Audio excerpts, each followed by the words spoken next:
کچھ ایسے سیاسی ایلیمنٹس ہیں اس ملک کے اندر جو معیشت کو نقصان پہنچانا چاہتے ہیں اور پہنچاتے رہے ہیں۔ تحریک انصاف کی طرف سے ایک بہت مکروہ قدم لیا گیا ہے یورپین یونین کو اپروچ کرنے کا۔ یہ کہہ رہے ہیں کہ پاکستان کا جی ایس پی پلس سٹیٹس واپس لیا جائے کیونکہ عمران خان صاحب کو قید میں سہولیات نہیں دی جا رہی۔ دیکھیں، مذاکرات پہ ہم بلیو کرتے ہیں، اور جبکہ ہماری کوشش ہے کہ پارلیمان میں بات کر کے ہم آگے بڑھیں، پھر ہماری باتوں کو ٹی وی پہ میوٹ کیا جاتا ہے۔ تو ایسے سرکمسٹانسز میں سمجھتا ہوں کہ ہمیں اکٹھا چلنا بڑا مشکل ہوگا۔ بسم اللہ الرحمن الرحیم، السلام علیکم، اللہم صلی اللہ وعلی آل محمد صلی اللہ تعالیٰ علیہ وسلم۔ ویلکم ٹو سیاسی شطرنج۔ اس سے پہلے کہ میں سیاست کی بات کروں، کیونکہ یقیناً رمضان ہے اور تیسری رمضان آ چکی ہے، تو آج ایک ایسی ہستی کا یوم وصال ہے جنہیں خاتون جنت کہا جاتا ہے، جن کے آنے پہ نبی کریم صلی اللہ تعالیٰ علیہ وآلہ وسلم ہمیشہ کھڑے ہو جاتے تھے، ان کے ماتھے پہ بوسہ دیتے تھے۔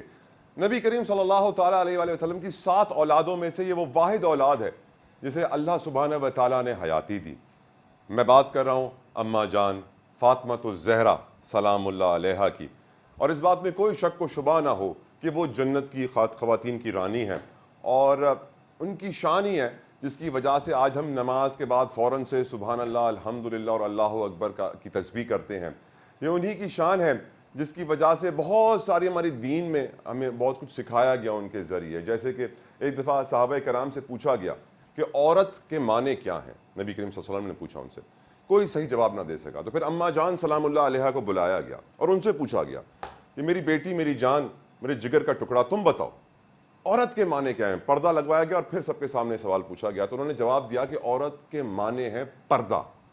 پردہ بہت ضروری ہے عورت کے لیے، اور یقیناً اماں جان سلام اللہ علیہا کی ہی شان ہے، کیونکہ ہم جانتے ہیں کہ پنجتن پاک میں حسن و حسین علیہ السلام کا بھی ذکر ہے۔ تو یقیناً آج ایک بہت بڑا دن ہے، یوم وصال ہے، اور نبی کریم صلی اللہ تعالیٰ علیہ وسلم میں جب وصال ہو رہا تھا تو انہوں نے اس سے پہلے ہی اماں جان کو یہ بتا دیا تھا کہ میرے بعد سب سے پہلے جو مجھ سے ملاقات کرے گا وہ میری بیٹی تم ہوگی۔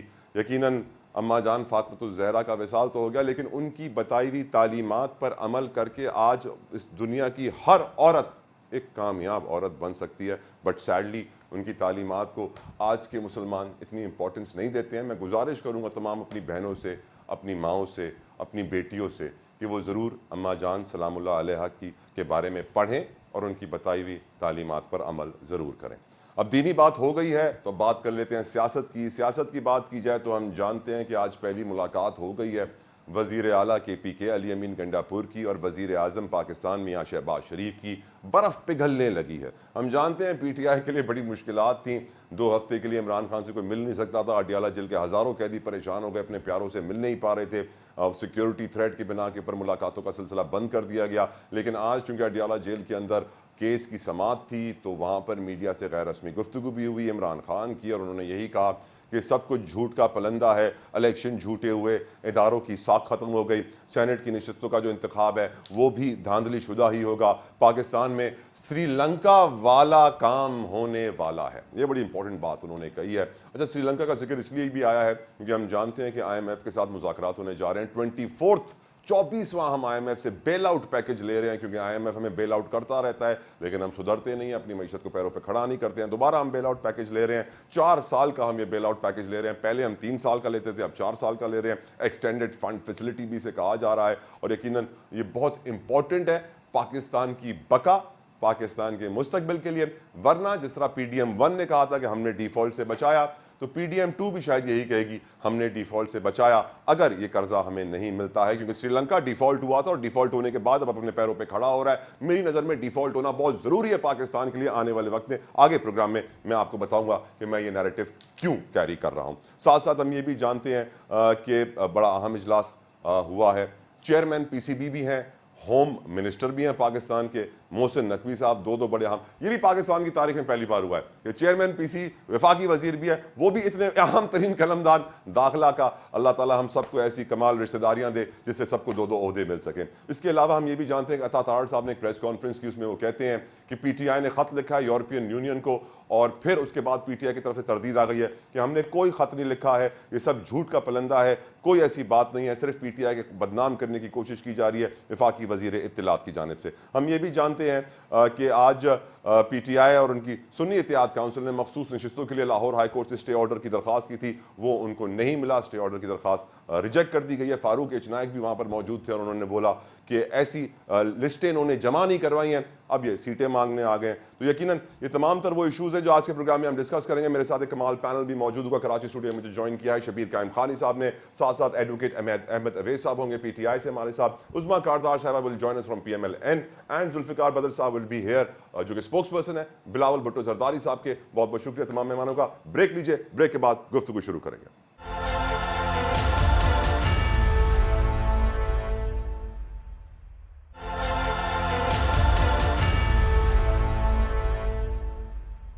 Welcome back. آج جب عمران خان نے میڈیا کے نمائندوں سے گفتگو کرتے ہوئے اڈیالہ جیل میں یہ کہا کہ پاکستان بھی سری لنکا ماڈل بننے والا ہے, تو یقیناً میں بھی کافی وقت سے یہی نظریہ رکھے ہوئے ہوں. وجہ یہ ہے کہ ہم اس وقت آئی ایم ایف سے 24واں بیل آؤٹ پیکج لینے جا رہے ہیں, اور جب کوئی ملک 24واں اتنے سارے بیل آؤٹ پیکج لے چکا ہوتا ہے تو آئی ایم ایف کی تو کوشش یہ ہوگی کہ وہ ملک ڈیفالٹ نہ ہو.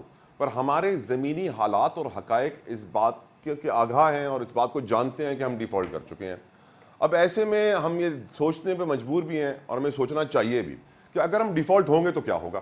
اگر ہم ڈیفالٹ ہوں گے تو آئی ایم ایف ہم سے ایز اے ڈیفالٹڈ نیشن مذاکرات کرے گا, نیگوسیشنز کرے گا, جس کے بعد ہوگا یہ کہ جو سود کی رقم ہے وہ کم ہو جائے گی اور جو پرنسپل اماؤنٹ ہے وہی واپس کیا جائے گا. لیکن اس سے کیا ہوگا, اس سے آئی ایم ایف کے پیسے ڈوب جائیں گے, ڈونرز کے پیسے ڈوب جائیں گے, پاکستان کو فائدہ ہوگا. تو شاید اس لیے وہ چاہتے نہیں کہ پاکستان ڈیفالٹ کرے. گفتگو کا آغاز احمد اویس صاحب آپ سے کرنا چاہوں گا کیونکہ آپ ہی کے لیڈر نے کہہ دیا کہ ہم سری لنکا ماڈل بننے جا رہے ہیں.